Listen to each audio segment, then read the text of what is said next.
Palestine ജനത നാട് കടത്തപ്പെടരുതെന്നും അവർക്ക് സ്വന്തം നാട്ടിൽ ജീവിക്കാൻ കഴിയുന്ന സാഹചര്യം ഉണ്ടാക്കണമെന്നും വത്തിക്കാൻ സ്റ്റേറ്റ് സെക്രട്ടറി കർദിനാൾ പിയട്രോ പരോളിൻ. ലാറ്ററൻ ഉടമ്പടി പ്രകാരം ഇറ്റലിയിൽ നിന്ന് വത്തിക്കാൻ സ്വതന്ത്രമായി ഒരു പരമാധികാര നഗരരാഷ്ട്രമായി തീർന്നതിൻ്റെ 96ാം വാർഷികത്തോടനുബന്ധിച്ച് നടന്ന സമ്മേളനത്തിലാണ് അദ്ദേഹം ഇക്കാര്യം പറഞ്ഞത്. ഇറ്റലിയുടെ പ്രസിഡന്റ് സെർജിയോ മത്തറെല്ല ഉൾപ്പെടെയുള്ള പ്രമുഖരുടെ സാന്നിധ്യത്തിലായിരുന്നു അദ്ദേഹത്തിൻ്റെ പ്രതികരണം. ഗാസയിൽ ജനിച്ചു വളർന്നവർക്ക് സ്വന്തം മണ്ണിൽ ജീവിക്കാൻ കഴിയണമെന്നും അവരെ അവിടെ നിന്ന് ഒഴിപ്പിക്കാനുള്ള ശ്രമങ്ങൾ പിരിമുറുക്കങ്ങൾ സൃഷ്ടിക്കുമെന്നും അദ്ദേഹം വ്യക്തമാക്കി. ഗാസയിൽ നിന്ന് പുറത്തു പോകാൻ നിർബന്ധിതരാകുന്നവരെ സ്വീകരിക്കുന്ന കാര്യത്തിൽ ജോർദാന്റെ രാജാവ് വിസമ്മതം പ്രകടിപ്പിച്ചതും കർദിനാൾ പരോളിൻ ചൂണ്ടിക്കാട്ടി.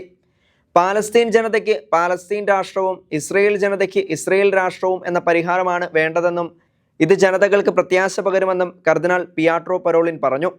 പാലസ്തീനികളെ സമീപ രാഷ്ട്രങ്ങളിലേക്ക് മാറ്റിയ ശേഷം ഗാസ സ്വന്തമാക്കുമെന്ന അമേരിക്കൻ പ്രസിഡന്റ് ഡൊണാൾഡ് ട്രംപിന്റെ പ്രഖ്യാപനം നിലനിൽക്കെയാണ് വത്തിക്കാൻ സ്റ്റേറ്റ് സെക്രട്ടറിയുടെ പ്രതികരണം എന്നതും ശ്രദ്ധേയമാണ്.